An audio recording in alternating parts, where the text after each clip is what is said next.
Assalamualaikum warahmatullahi wabarakatuh. Berikut ini Bapak akan melanjutkan pelajaran minggu yang lalu. Pelajaran minggu yang lalu itu sudah sampai pada bagaimana kita membuat jurnal dengan metode langsung ya, dengan metode langsung. Jadi pada saat kita menghapuskan piutang ada dua metode, bisa dicatat metode langsung atau direct method dan metode tidak langsung atau indirect method. Nah, mungkin untuk uh, lebih jelasnya Bapak uh, biar lebih jelas perbedaannya. Yang sebelah kiri ini adalah metode, mudah-mudahan bisa terlihat.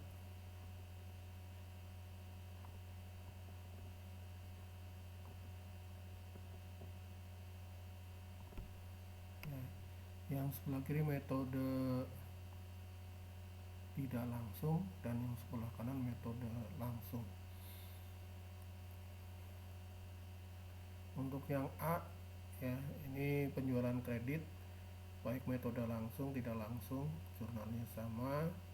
Yang B retur penjualan juga sama. Yang ketiga nih, pada saat ada piutang dagang yang dihapuskan, kalau menggunakan metode langsung nih, kemarin begini jurnal debit beban kerugian piutang, kredit piutang dagang. Tapi kalau menggunakan metode cadangan, maka debitnya adalah cadangan kerugian piutang. Jadi beda di sebelah debitnya aja. Kalau ini beban kerugian, di sini cadangan kerugian piutang.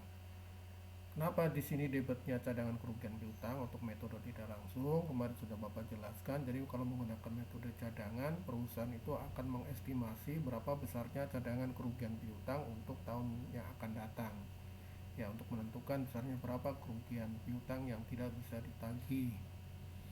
Nah, ketika ada piutang yang nggak bisa ditagih, maka perusahaan istilahnya itu mengambil uang yang ada di tempat cadangan kerugian piutangnya, karena sudah dicadangkan, sudah diestimasi, sudah diperkirakan berapa besar cadangan kerugian piutang yang nggak akan bisa ditagih.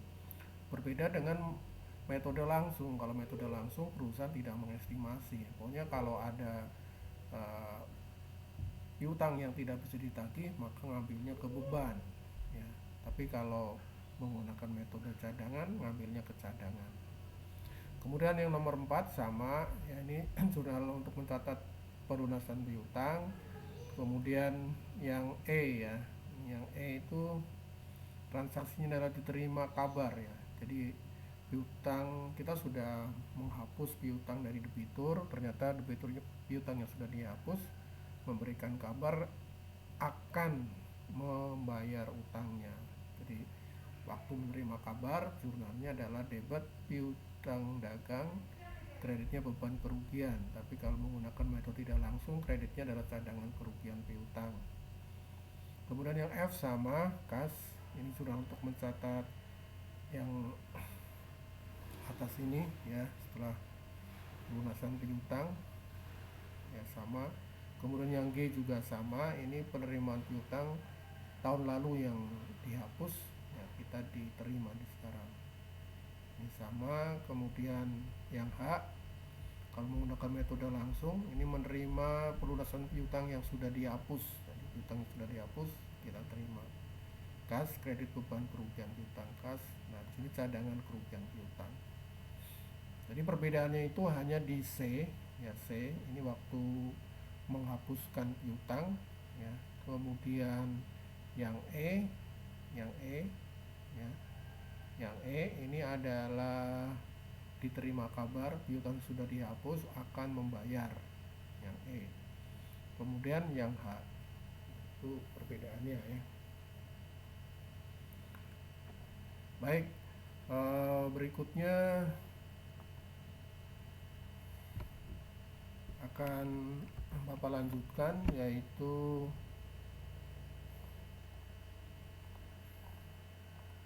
jurnal penyesuaian ya. Jadi kalau menggunakan metode tidak langsung, di setiap akhir periode, yaitu per tanggal 31 Desember akan membuat jurnal penyesuaian untuk menentukan berapa besarnya kerugian piutang yang tidak bisa ditagih untuk tahun yang akan datang. Untuk menentukan jumlahnya, ya kemarin sudah Bapak jelaskan, itu ada 3 cara. Cara yang pertama yaitu dihitung dari saldo piutang. Cara yang kedua dihitung dari saldo penjualannya. Kemudian cara yang ketiga adalah dengan membuat analisa umur piutang. Nah, dalam soal ini, berapa besarnya cadangan kerugian piutang itu dihitung dari saldo piutangnya. Tapi dari saldo piutang per tanggal 31 Desember 2020. Jadi ada istilah nanti ditambah dijadikan ya. Sama seperti kalian, misalnya orang tua mengatakan bahwa uang jajan kamu setiap harinya ibu tambah sebesar 20.000. Berarti kalau setiap harinya ditambah 20.000, pokoknya setiap hari kamu diberikan uang 20.000, 20.000, 20.000, 20.000 seperti itu. Tapi kalau kalimatnya dijadikan, uang jajan kamu dijadikan setiap harinya 20.000. Nah, berarti nanti pada saat ibu kalian akan memberikan uang jajan, pasti akan menanyakan sisa uang jajan yang kemarin berapa, ya kan? Jadi kalau misalnya yang kemarin uang jajannya lebih dari 20.000, misalnya lebih 5.000, ya, berarti nanti ibu kamu hanya akan memberikan uang jajan pada hari ini adalah 15.000 karena kemarin sisa. Tapi sebaliknya kalau misalnya kemarin uang jajan kemarin kurang ya, karena banyak kebutuhan untuk fotokopi dan sebagainya ya, kamu diberi uang jajan 20.000, habisnya 30.000, kurang 10.000, maka hari ini ibu kamu akan memberikan uang jajan sebesar, ya betul, sebesar 30.000 ya. Kenapa 30.000? Karena yang kemarin kurang 10.000, jadi 30.000 itu adalah yang 10.000 untuk membayar utang yang kemarin, sementara yang 20.000 sebagai uang jajan pada hari ini. Artinya kalau dijadikan berarti sisa ya uang jajan yang kemarin itu akan diperhitungkan dalam perhitungannya. Jadi setiap akan memberikan uang jajan, pasti ibu kamu akan menanyakan kemarin sudah sisa atau kurang, itu seperti itu.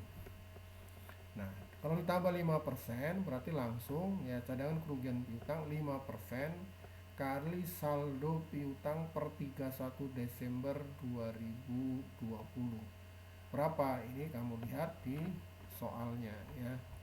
Di soal ini kan 4. Nah, ini saldonya adalah 46.900. Jadi kali 46.900, sebenarnya adalah beban kerugian piutang kredit cadangan kerugian piutang.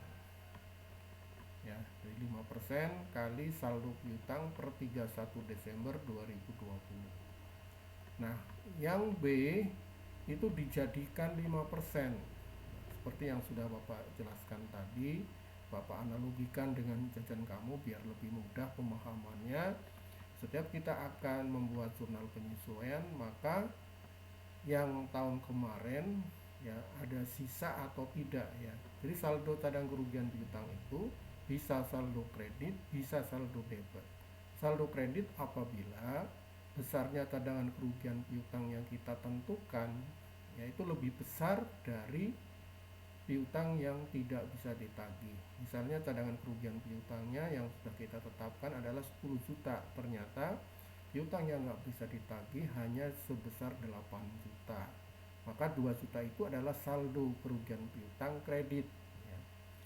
Sebaliknya kalau saldo piutang debit, maka cadangan kerugian piutangnya ini lebih kecil daripada piutang yang nggak bisa ditagih. Sudah ditentukan misalnya cadangan kerugian piutang sebesar 10 juta, ternyata piutang yang nggak bisa ditagih itu sampai 13 juta ya, maka saldonya berapa? 3 juta, tapi saldonya saldo debit. Nah, kembali ke sini ya. Jadi untuk Perhitungannya cadangan kerugian piutang sebelum penyesuaian itu 5% dari 46.900 ini adalah saldo piutang per 31 Desember 2020, yaitu sebesar 2.345.000. Nah, saldo cadangan kerugian piutang ini saldo kredit. Jadi sama seperti kalian, misalnya kemarin kamu masih punya sisa uang jajan ya 5.000. Ya, maka hari ini ibu kamu hanya memberikan uang sebesar 15.000. Jadi kesimpulannya, kalau secara saldo kredit itu nanti mengurangi, kalau saldo debit akan menambah. Ya, menambah karena kurang, misalnya kemarin kurang 5.000, maka hari ini ibu kalian akan memberikan sebesar 25.000. 5.000 untuk membayar kekurangan yang kemarin, 20.000-nya untuk uang jajan hari ini. Ya, jurnalnya sama. Kemudian yang nomor 3, diminta kita membuat buku besar ya, piutang dagang dan cadangan kerugian piutang. Piutang dagang dan cadangan kerugian piutang ini adalah perkiraan-perkiraan yang berhubungan nanti dalam menentukan besar cadangan kerugian piutang tahun yang akan datang ya. Nah, untuk buku besar itu mungkin kelas 10 sudah belajar, ada 3 bentuk ya. Bentuk buku besar itu ada 3, ada bentuk T. Nah, ini yang bentuk T ya, karena menyerupai huruf T. Ada bentuk ganda atau skontro ya, itu kolomnya terdiri dari tanggal, keterangan, referensi, debit, terus sebelah kanan ada tanggal, keterangan, referensi, kredit ya, bentuk ganda atau bentuk skontro. Kemudian yang ketiga ada bentuk 3 kolom, dan yang keempat adalah 4 kolom. Jadi ada 4 bentuk ya, bentuk T, bentuk ganda, 3 kolom dan 4 kolom. Ini adalah bentuk T. Jadi yang sisi sebelah kiri ini kredit, sisi sebelah kanan adalah debit. Jadi ini paling sederhana ya. Nah, sekarang bagaimana ya cara membuat buku besarnya? Mungkin kalau kelas dulu kamu sudah belajar ya, jadi Bapak akan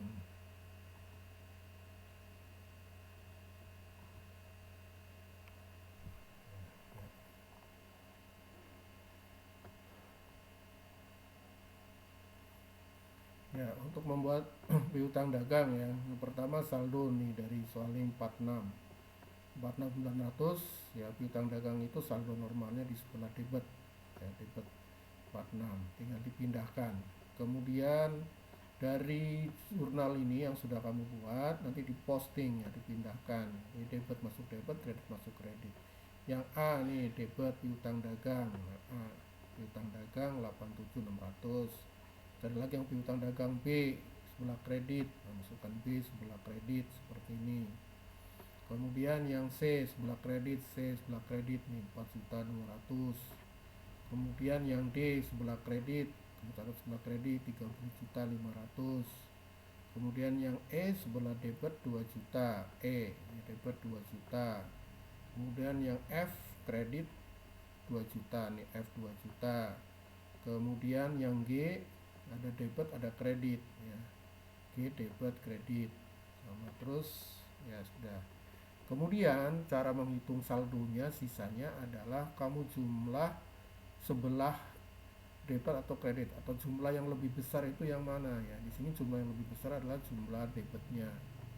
Jumlah debitnya ada 136.800.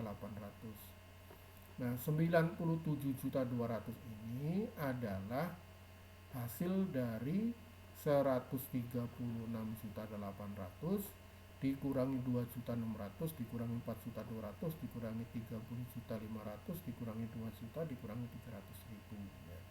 Jadi ini kalau dijumlahkan semua dari atas sampai bawah ya, jumlahnya sama sebesar 136.800.000 ya. Berarti saldo 90.200.000 ini adalah saldo piutang dagang per 31 Desember 2021. Kalau yang ini yang 46.900 adalah saldo per 31 Desember 2020. Ya, ini 2020, ini 2021. Nah, kemudian di samping kamu diminta untuk membuat buku besar piutang dagang, juga diminta untuk membuat buku besar cadangan kerugian piutang. Caranya sama saja, ini saldo ya. Tadi sudah Bapak jelaskan bahwa saldo cadangan kerugian piutang itu adalah bisa debit, bisa kredit ya. Bisa saldo debit, bisa saldo kredit. Normalnya cadangan kerugian piutang itu adalah saldo kredit. Jadi kalau nggak ada keterangan seperti ini, berarti otomatis saldonya adalah saldo kredit. Ya, ini saldonya di sebelah kredit 1.200.000. Kemudian ya, dari jurnal ini kamu posting mana yang ada cadangan kerugian piutang. Yang C ini debit ya, yang C ya, debit 4.200.000 masuk debit nih. Kemudian yang E kredit 2 juta. Kemudian cadangan-cadangan yang H kredit 2 juta. Nah, tadi sudah Bapak jelaskan ya, kamu jumlah yang mana yang lebih besar. Yang di jumlah itu yang lebih besar. Ternyata yang sebelah debitnya ini. Ya. Oh maaf, kalau sebelah kreditnya ya, sebelah kreditnya 5.200.000. Nah, ini saldonya ya, saldonya ini adalah 1 juta. Kalau saldonya posisinya ada di sebelah debit, istilahnya itu adalah saldo kredit ya. Tapi kalau saldonya ada di sebelah kredit, itu namanya saldo debit. Untuk menentukan apakah ini saldo debit atau saldo kredit adalah mana yang lebih besar. Kalau yang lebih besar itu saldonya debit, ya ini kan yang lebih besar debit, maka saldonya adalah saldo debit istilahnya. Sekalipun ini saldonya ada di sebelah kredit, ini saldo debit. Nah, kalau yang cadangan kerugian piutang adalah saldo kredit. Kenapa dikatakan saldo kredit? Karena jumlah yang sebelah kredit ini lebih besar, akan dikatakan saldo kredit. Nah, sekarang untuk membuat jurnalnya ya, membuat jurnal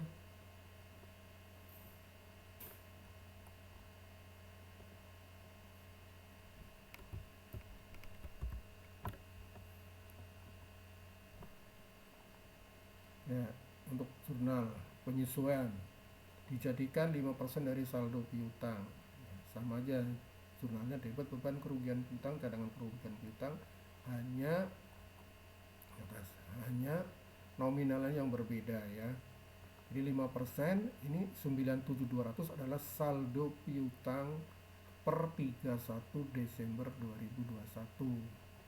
Tapi kalau yang ini adalah saldo piutang per 31 Desember 2020. Jurnalnya sama. Cuma waktu membuat jurnalnya beda, maka nominal juga beda. Kemudian yang berikutnya adalah jurnal penyesuaian dijadikan 5% dari saldo piutang. Nah, kalau dijadikan berarti cadangan kerugian piutangnya itu ikut diperhitungkan. Ini cadangan kerugian piutang sebelum penyesuaian 5% kali. Nah, ini kali saldo piutang per 31 Desember 2021 yaitu sebesar 97.200.000. Ini hasilnya dalam 4.860.000. Kemudian saldo cadangan kerugian piutang nih saldo kredit. Ini dari sini ya, ini saldo kredit.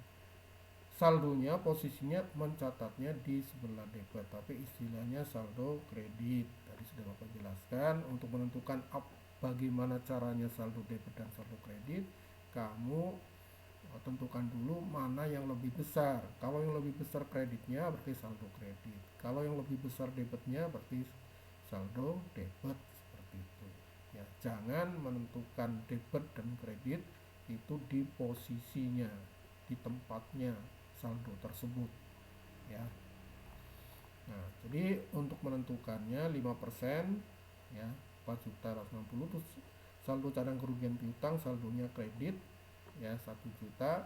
Kalau saldo kredit mengurangi, kalau saldo debit menambah. Jadi penyusunannya adalah ini ya. Jadi sebesar 3.860.000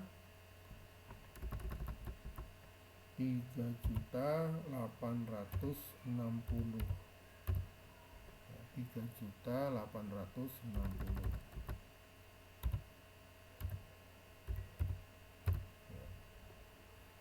Inilah untuk sudah selesai ya. Jadi yang pertama ini tadi adalah jurnal dengan metode tidak langsung, kemudian jurnal penyesuaian ya ditambah 5% dari saldo piutang dijadikan 5% dari saldo piutang. Kemudian kita membuat buku besar piutang dagang dan cadangan kerugian piutangnya. Kemudian kita menentukan jurnal penyusian ditambah 5% dari saldo piutang per 31 Desember 2021. Kalau yang bawah dijadikan ya.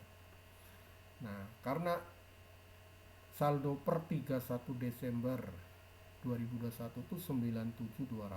Dari mana? Dari buku besarnya.